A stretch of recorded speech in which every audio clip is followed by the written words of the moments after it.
Welcome to NFL Nexus, your spot for getting way deeper than the headlines. I'm your host, and man, do we have a wild one for you today.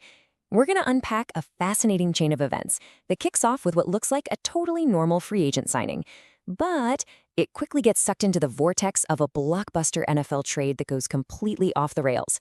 See, this isn't just about one player or one team. It's a perfect example of how one single unexpected moment can send a shockwave across the entire league, setting off a domino effect of pure chaos and maybe, just maybe, some opportunity. What starts as a simple roster move morphs into this high-stakes chess match with huge implications.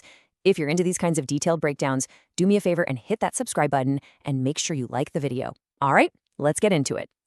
All right, so here's the game plan for today's explainer. First, we're going to look at the Washington Commanders and a key move they made to shore up their defense with a promising young veteran. Then we'll really dig into that player's background, because his championship pedigree is a huge part of the story. And just when you think you've got it all figured out, bam, we hit the sudden NFL shockwave that basically turned the whole offseason on its head. From there, we'll follow the trail of free agency dominoes as they start to fall one by one, and see how that one collapsed trade created total chaos for everybody. And that'll bring us right back to Washington's new reality, a team that is suddenly staring at a very complicated and honestly fascinating crossroads, forced to navigate a situation they never saw coming. It's a heck of a ride, so let's jump right in. So let's set the scene. It's March 10th. The NFL offseason is just getting going.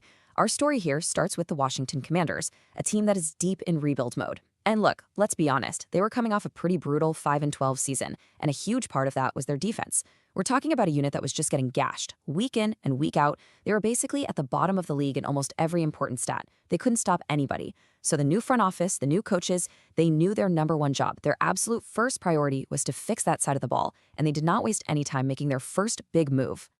On that day, the news breaks. They've agreed to terms with former Kansas City Chiefs linebacker Leo Chenal. Now, this wasn't just some minor depth signing to fill out the roster. No, this was a statement. This was a clear signal about the kind of team they want to build.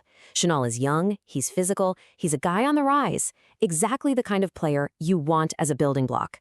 The plan here was obvious. Get younger, get tougher, and inject a little bit of that winning mentality right into the heart of their defense for years to come. And when I say they made a move, I mean they put their money where their mouth is.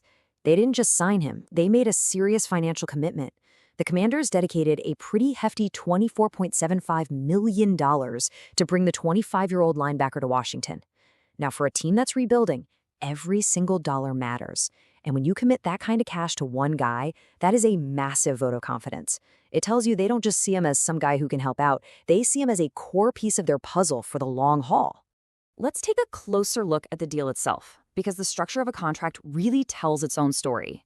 It's a 3-year deal worth almost $25 million. That breaks down to an average of $8.25 million per year.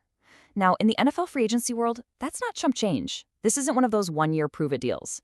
A 3-year commitment like this is the team basically saying, hey, we believe in you, we're investing in you, and we expect you to be a leader on our defense for the foreseeable future.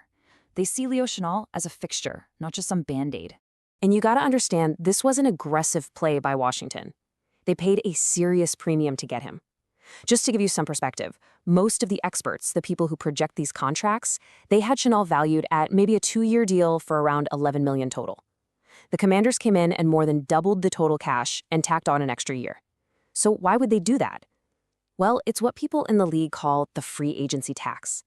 When you found a guy who you think is a perfect fit for your scheme, your culture, and your timeline, sometimes you have to overpay a little to make sure you get him. Washington clearly saw something special in Chenal, and they were not about to let someone else snatch him up. So, with that big investment in mind, let's zoom in on the player. Who exactly is Leo Chenal? Well, he's a 25-year-old inside linebacker. He's kind of a throwback, a real hard-nosed player who was a third-round pick back in 2022. He came into the league from Wisconsin with this reputation as a thumper, a truly physical presence right in the middle of the field, and then he spent his first couple of seasons learning and developing inside that championship culture in Kansas City, seeing firsthand what it takes to win at the absolute highest level. And that brings us to our next point, which is probably the most valuable thing Chenal brings to a rebuilding team like Washington, that championship pedigree. He's not just some young guy with a bunch of raw talent. He comes from a place where winning is the only standard. He's been forged in the fire of the biggest games imaginable. That kind of experience, coming from one of the most dominant teams in recent memory, well, you just can't put a price tag on that. I mean, this guy has been tested on the absolute biggest stage in sports, and he has delivered time and again. Let's just look at his very first Super Bowl, LVIV, against the Philadelphia Eagles. As a young player, it would have been so easy to get swallowed up by the moment, but instead, he made his presence felt in a huge way. He was flying all over the field, racked up 6 tackles, and got a crucial sack on Jalen Hurts in that Chiefs victory. And if you thought that was impressive, just check out his performance the very next year in Super Bowl LVI against the 49ers. This was even more impactful. It's the perfect example of his knack for rising to the occasion when the lights are brightest. I mean, look at this stat line. 6 more tackles, a tackle for loss, a huge forced fumble, and a massive blocked extra point in a game that went to overtime. These are the kinds of plays that win championships. This is a player who doesn't just show up for big games. He actively changes the outcome of them. But it's not just about making big plays. It's his versatility that makes him such a weapon. As ESPN analyst Matt Bowen points out here, he's not just a one-trick pony. He can play off the ball like a traditional linebacker, covering sideline to sideline, but he also has the power to insert into the front, basically becoming another pass rusher. That kind of flexibility gives Washington's new defensive coordinator, Durante Jones, this disruptive and unpredictable chess piece he can move all over the field to create mismatches and just cause problems for offenses. So here's the crucial takeaway. It's all about opportunity. You might be asking, well, if he's so good, why did the Chiefs let him go? The thing is, in Kansas City, he was kind of stuck in a logjam behind some really good established linebackers like Nick Bolton and Willie Gay. He was a great role player, but he never played more than about half the defensive snaps in any given season. In Washington, he's walking into a totally different world. He has a wide open path to become a full-time 3-down linebacker, the kind of guy who never comes off the field. This is his shot to go from being a key piece on a title team to being the cornerstone of a brand new defense. So, at this point in the story, the Leo Chenal signing seems pretty straightforward, right? A rebuilding team makes a smart, aggressive move. They invest in a young player who's a proven winner to make their defense better. It's a classic, by-the-book offseason story. But then, just one day later, on March 11th, the entire NFL landscape was just violently shaken by something totally separate, something that had absolutely nothing to do with Washington, at first. And this is right where our story takes a massive left turn. The Channel's signing, which really should have been one of Washington's biggest headlines of the week, was about to be completely overshadowed. Because what happened next didn't just affect the Commanders. It cast this giant shadow over this deal and pretty much every other free agent signing happening across the whole league. And then the bombshell dropped. News breaks across the league, and it is stunning. The blockbuster trade that everyone was talking about, the one that was supposed to send superstar pass rusher Max Crosby from the Las Vegas Raiders to the Baltimore Ravens, was officially off. It was dead. We're talking about a monumental deal here, a trade that involved multiple first-round picks and was going to completely change the balance of power in the AFC. And just like that, it completely fell apart. So what happened? The reason for this shocking collapse was a failed physical. Now, this is one of the most dramatic and chaotic things that can happen in the NFL. It's pretty rare, but when it happens with a trade of this size, it is absolutely catastrophic. So what it means is when a player shows up to his new team, their doctors check him out. And if they find an injury that wasn't disclosed, or if an injury they knew about is way worse than they thought, the new team has the right to just void the entire trade. The deal is nullified. It's like it never even happened. Now, this wasn't just a bit of bad luck for the Raiders and the Ravens. This was like an earthquake that sent a massive shockwave across the entire free agency landscape.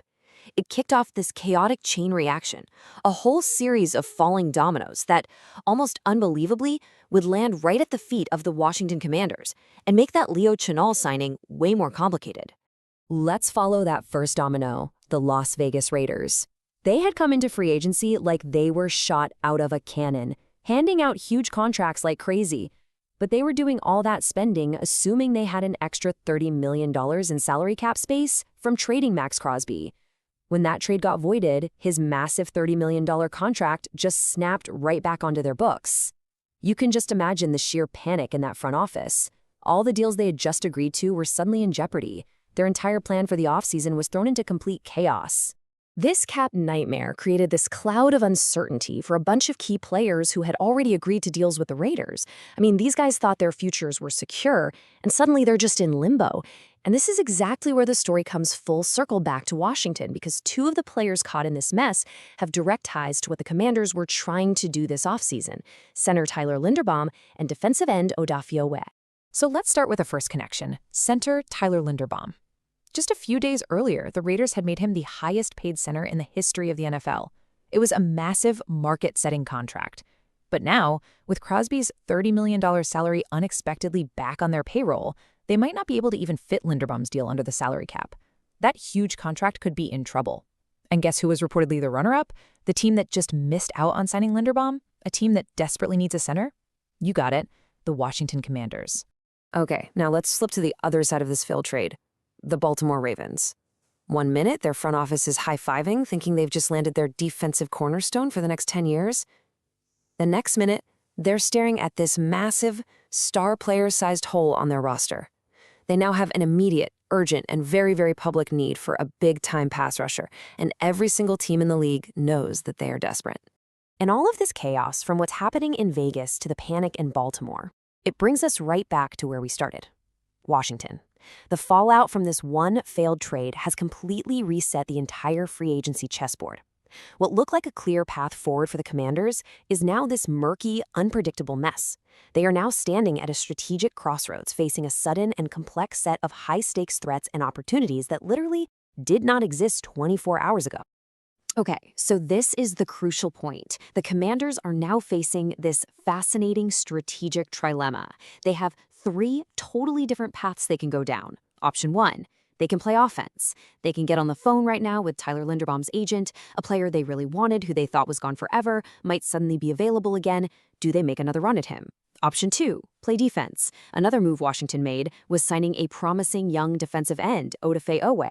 The problem: Oweh used to play for the Ravens. With Baltimore now desperate for a pass rusher, do the Commanders need to worry about them trying to lure Oweh back? Or option three: swing for the fences. Do they pick up the phone and call the Raiders about Max Crosby himself? Because of that failed physical, his trade value just took a big hit. Could Washington swoop in and steal a superstar for pennies on the dollar?